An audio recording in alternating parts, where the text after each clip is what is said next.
नमस्ते मीठे बच्चों। Silver bells Mansarovar Palanpur school के ऑनलाइन एजुकेशन प्रोग्राम में आपका दिल से स्वागत है। मीठे बच्चों, आज हम standard 9th subject Hindi chapter number 20 इसका नाम है धरती की शान। ये पोएम है धरती की शान और उसके कवि का नाम है पंडित भरत व्यास। तो फर्स्ट ऑफ ऑल कवि परिचय देखते हैं। पंडित भरत व्यास जी हिंदी साहित्य जगत के जाने माने गीतकार रहे हैं। आपका जन्म राजस्थान के चूरू नामक गांव में हुआ था। आपने कई गीत काव्यों की रचना की है। आपकी गीत रचनाएं हिंदी फिल्मों में भी ली गई है। आपकी रचनाओं में विभिन्न मानव मूल्य प्रस्थापित हुए हैं। विषय प्रवेश देखते हैं। प्रस्तुत गीत सन 1958 में आई हिंदी फिल्म गांव गौरी से लिया गया है। इस गीत में मनुष्य की महत्ता को देखते हुए मनुष्य को सबसे बुद्धिमान बताया है। मनुष्य ने अपनी बुद्धि और कठोर परिश्रम के बल पर जल, थल और नभ, जल माने पानी, थल माने जमीन और नभ माने आसमान, तो पानी, जमीन और आसमान में तमाम उपलब्धियां अर्जित की है। मनुष्य ने अपनी शक्ति से प्रकृति को बहुत सीमा तक अपने अनुकूल ढालने में सफल हुआ है। कवि बताते हैं, मनुष्य की शक्ति के सामने कोई भी कार्य असंभव नहीं है। मनुष्य जो चाहे वह प्राप्त कर सकता है, यानी कि मनुष्य ही धरती की शान है। यही भाव काव्य में अंतर्निहित है। यही हमारी महानता का प्रमाण है। तो बाल मित्रों, धरती की शान कविता में कवि ने मनुष्य को धरती का सर्वशक्तिमान प्राणी बताया है। कवि के अनुसार मनुष्य में अनेक प्रकार की शक्तियां छिपी हुई है। मनुष्य अपनी इन शक्तियों को नहीं पहचानता, इसलिए वह असहाय बन जाता है। सच यह है कि मनुष्य महाकाल बन सकता है। उसकी आवाज युग बदल सकती है। वह चाहे तो ऊंची से ऊंची उड़ान भर सकता है। इसी प्रकार कविता का केंद्रीय भाव मनुष्य को अपनी शक्तियों को पहचानने के लिए प्रेरित करता है। मतलब विद्यार्थी मित्रों, अपने आप को पहचानना है। मनुष्य, कवि ऐसा कह रहे हैं कि पृथ्वी पर मनुष्य सर्वशक्तिमान है। पृथ्वी पर मनुष्य ईश्वर की आखिरी खोज है। मनुष्य चाहे तो सब कुछ कर सकता है। मनुष्य के लिए कुछ भी असंभव नहीं है। आगे देखते हैं। बाल मित्रों, आपकी टेक्स्ट बुक में page number 99, open your text book, see the page number 99। सबसे पहले इस गीत काव्य को काव्य गान करेंगे। तो काव्य गान मेरे साथ आपको करना है। धरती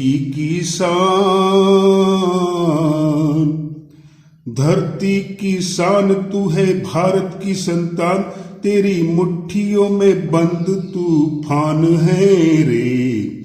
मनुष्य तू बड़ा महान है, भूल मत मनुष्य तू बड़ा महान है।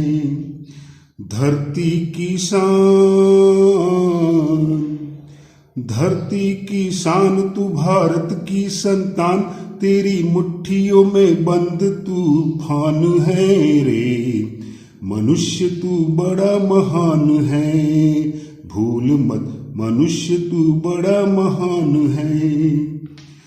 तू जो चाहे पर्वत पहाड़ों को फोड़ दे, तू जो चाहे नदियों के मुख को भी मोड़ दे, तू जो चाहे माटी से अमृत निचोड़ दे, तू जो चाहे धरती को अंबर से जोड़ दे। अमर तेरे प्राण मिला तुझको वरदान, तेरी आत्मा में स्वयं भगवान है रे। मनुष्य तू बड़ा महान है, भूल मत मनुष्य तू बड़ा महान है। नैनों में ज्वाल तेरी गति में भूचाल, तेरी छाती में छिपा महाकाल है रे। मनुष्य तू बड़ा महान है, भूल मत मनुष्य तू बड़ा महान है। पृथ्वी के लाल तेरा हिमगिरी सा भाल, तेरी भ्रूकुटी में तांडव का ताल है रे।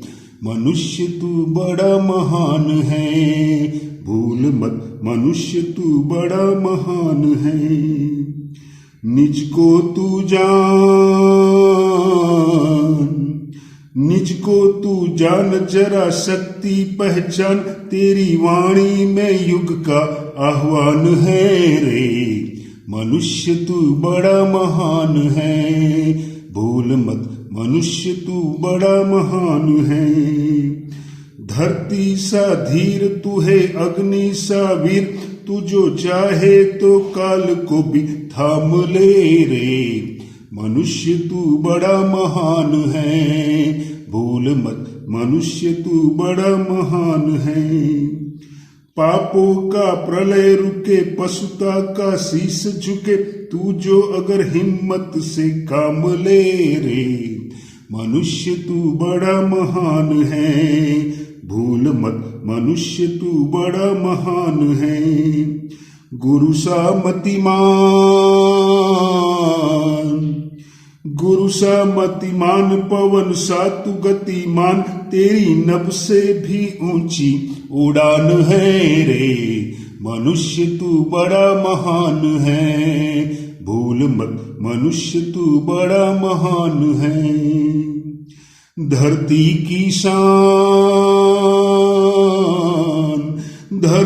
की शान तू भारत की संतान, तेरी मुट्ठियों में बंद तूफान है रे। मनुष्य तू बड़ा महान है, भूल मत मनुष्य तू बड़ा महान है। विद्यार्थी मित्रों, काव्य का स्पष्टीकरण देखते हैं। धरती की शान तू भारत की संतान, तेरी मुट्ठियों में बंद तूफान है रे। मनुष्य तू बड़ा महान है, भूल मत मनुष्य तू बड़ा महान है। प्रस्तुत पंक्तियों में कवि श्री कहना चाहते हैं, हे भारत माता की संतान, हे भारत की संतान मतलब हे भारत माता की संतान, तू धरती की शान है, मतलब तू इस धरती का गौरव है। शान का मतलब होगा गौरव, तू धरती का गौरव है। तेरी मुट्ठियों में बंद तूफान है रे, मतलब तू तूफान को भी अपनी मुट्ठियों में बंद कर सकता है।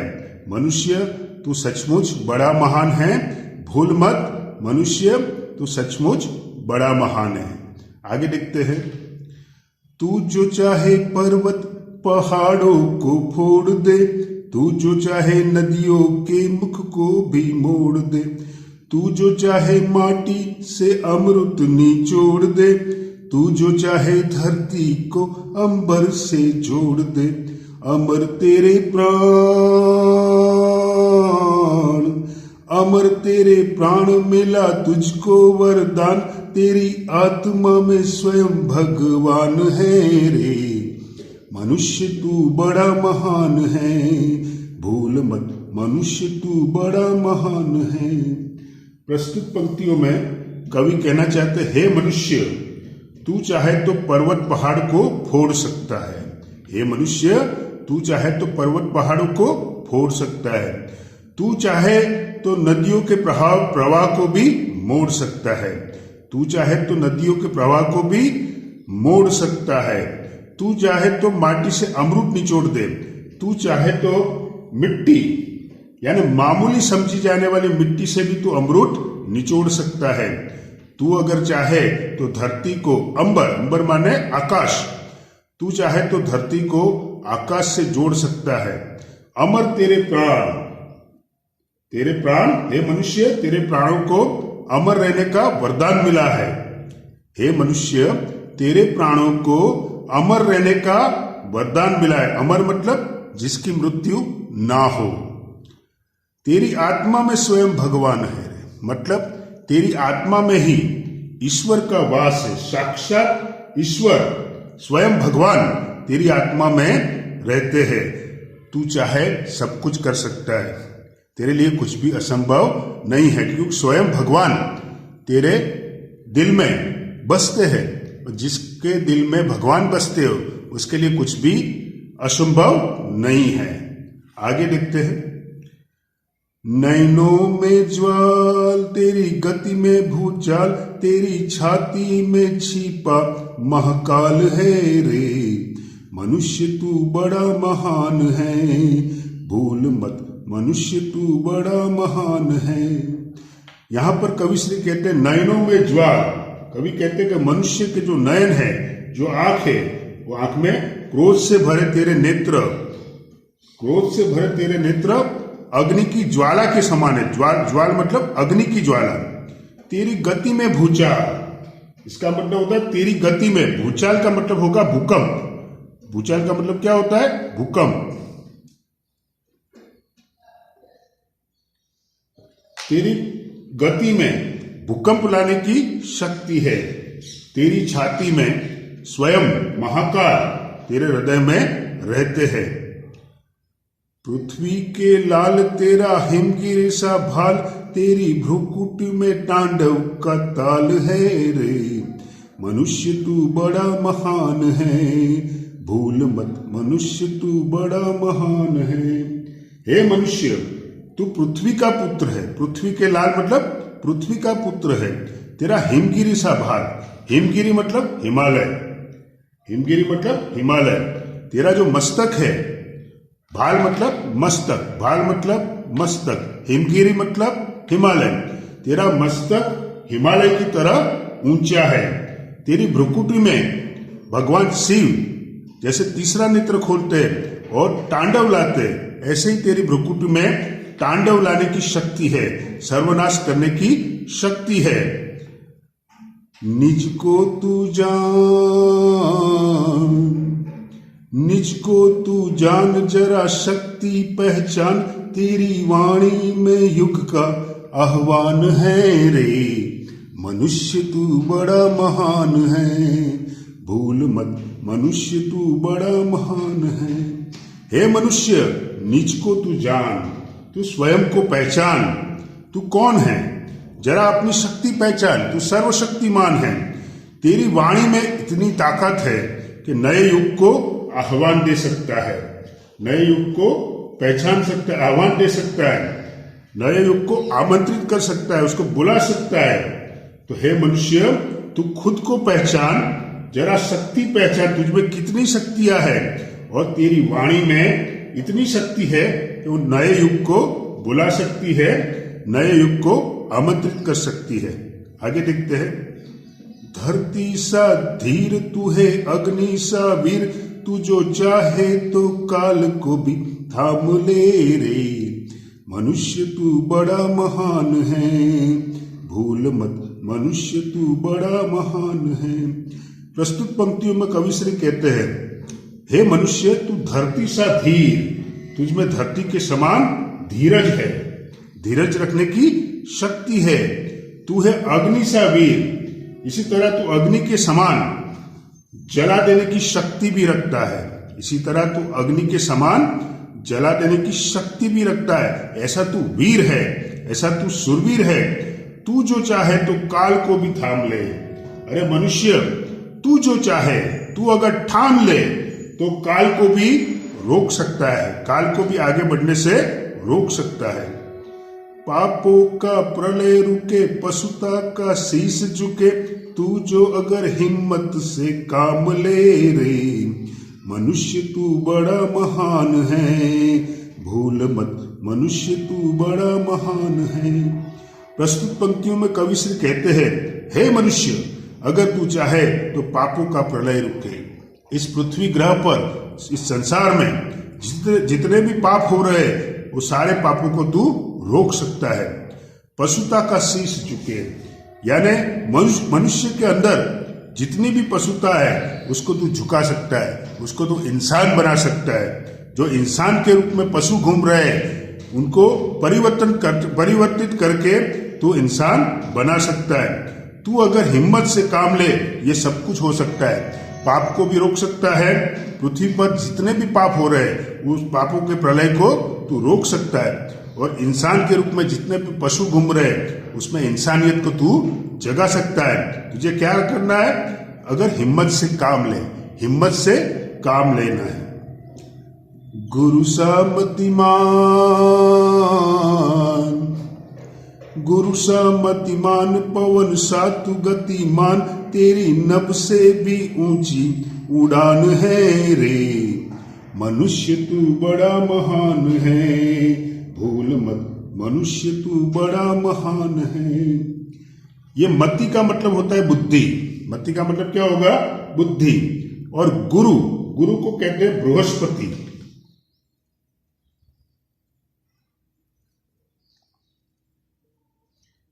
बृहस्पति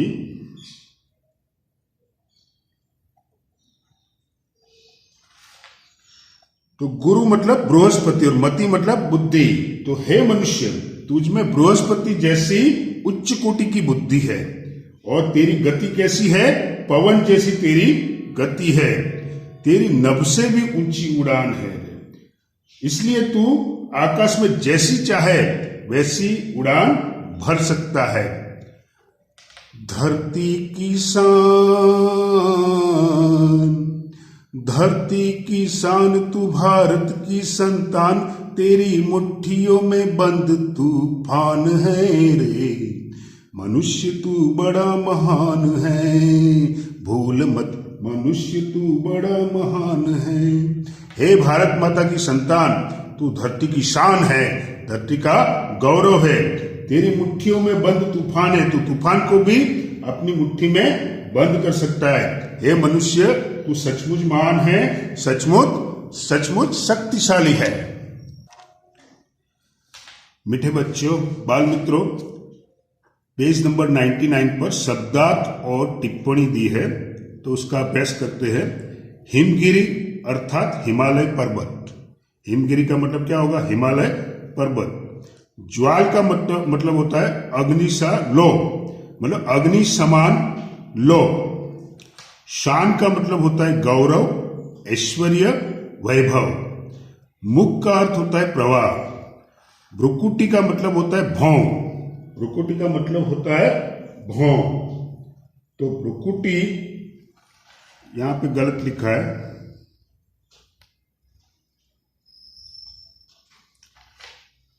ये गलत है। भ्रुकुटी का मतलब होगा भौं, यानी आपकी आईब्रो, बराबर भ्रो। काल का मतलब होता है समय, वह संबंध सत्ता जिसके द्वारा भूत, भविष्य और वर्तमान की प्रतीति होती है।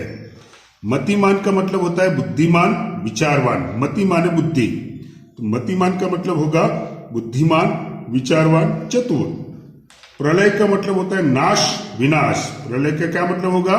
नाश, विनाश। आह्वान का मतलब होता है पुकार, किसी को आमंत्रित करना, पुकार। भाल का मतलब होता है मस्तक, कपाल। मस्तक, कपाल, ललाट। ये ललाट जो डार्क ब्लैक अक्षर में लिखा है, इसका मतलब यही होता है। फिर से देखो, भाल का मतलब होगा मस्तक, कपाल और ललाट। आई रिपीट, भाल का मतलब मस्तक, कपाल और ललाट। ये नीच अलग वर्ड है, इसको डार्क ब्लैक अक्षर से लिखना चाहिए। तो नीच का मतलब होता है स्वयं, अपना। नीच का मतलब क्या होगा? स्वयं, अपना। विद्यार्थी मित्रों, पेज नंबर 100 पर स्वाध्याय दिया है। क्वेश्चन नंबर 1, निम्नलिखित प्रश्नों के उत्तर एक एक वाक्य में लिखिए। तो आपको 1, 2, 3, 4 और 5 लिखना है। क्वेश्चन नंबर 2, निम्नलिखित प्रश्नों के उत्तर सविस्तार लिखिए। उसमें क्वेश्चन नंबर 1, 2, 3, 4, 5 लिखना है। और क्वेश्चन नंबर 3, निम्नलिखित काव्य पंक्तियों का भाव स्पष्ट कीजिए। तो इसको एक्सप्लेनेशन करना है आपको, इसका स्पष्टीकरण करना है 1 और 2।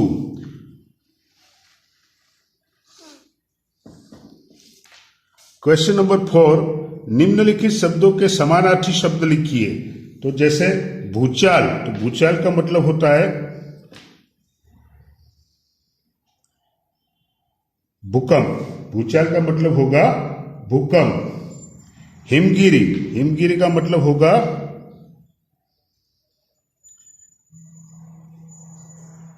हिमालय, हिमगिरी का क्या मतलब होगा? हिमालय। तीसरा है वाणी, वाणी का मतलब होता है वचन, वाणी का मतलब होता है वचन या तो बोल, वचन या तो बोल। उसके बाद तूफान, तो तूफान का मतलब होता है कहर, तूफान का मतलब होता है कहर। उसके बाद अमृत, तो अमृत का मतलब होता है सुधा, क्या मतलब होगा? सुधा, अमृत का मतलब होगा सुधा। और धीर, धीर का मतलब होता है, धीर मतलब धैर्य या तो धीरज, धैर्य या तो धीरज, धैर्य या तो धीरज। और हिम्मत, हिम्मत का मतलब होता है वीरता, शूरवीरता अथवा तो वीरता। नभ का मतलब होता है आकाश, नभ का मतलब आकाश। और नीच का मतलब होता है अपना अथवा तो स्वयं, नीच का मतलब होता है अपना अथवा तो स्वयं। क्वेश्चन नंबर 5, निम्नलिखित शब्दों के विलोम शब्द लिखिए। तो अमृत, तो अमृत का अपोजिट क्या होगा? जहर, ये अपोजिट वर्ड आपको लिखना है। अमृत का अपोजिट क्या होगा? जहर। अंबर, तो अंबर का अपोजिट होगा धरती, अंबर का अपोजिट होगा धरती। फिर अमर, अमर का मतलब अपोजिट होगा मर्त्य अथवा तो मरने वाला, मर्त्य अथवा तो मरने वाला। धीर, धीर का अधीर होगा, अपोजिट वर्ड क्या होगा? अधीर, तो धीर तो अधीर। वीर, ये वीर लिखा है, रियल में क्या है? वीर, तो वीर का अपोजिट क्या होगा? कायर। पाप, तो पाप तो आपको आता होगा, क्या होगा? पुण्य, पाप तो पुण्य। और जीवन, जीवन का क्या होगा? मृत्यु, जीवन का होगा मृत्यु, बराबर। बाकी जो क्वेश्चन नंबर 6 जो है उसमें सही विकल्प चुनकर लिखिए, वो एमसीक्यू है, वो आपको लिखने हैं, ये 2 है। उसके बाद पेज नंबर 101, पेज नंबर 101 पर क्वेश्चन नंबर 7 काव्य पंक्तियां पूर्ण कीजिए। तो आपको काव्य में से देखकर ये पंक्तियां पूर्ण करनी है। तो विद्यार्थी मित्रों, ये पोएम जो थी, वो पोएम इंसान में अपनी शक्ति को पहचानने की बात थी। इंसान अगर अपनी शक्ति को पहचाने तो वो सर्वशक्तिमान बन सकता है, क्योंकि इंसान के अंदर भगवान बसते हैं। आप लोगों को यही सोचना चाहिए, भगवान मेरे संग है, सफलता मेरा जन्मसिद्ध हक है। आई रिपीट, भगवान मेरे संग है, सफलता मेरा जन्मसिद्ध हक है। तो बाल मित्रों, मीठे बच्चों, ये जो गीत काव्य था ये आपकी समझ में आ गया होगा। थैंक यू, आभार, धन्यवाद।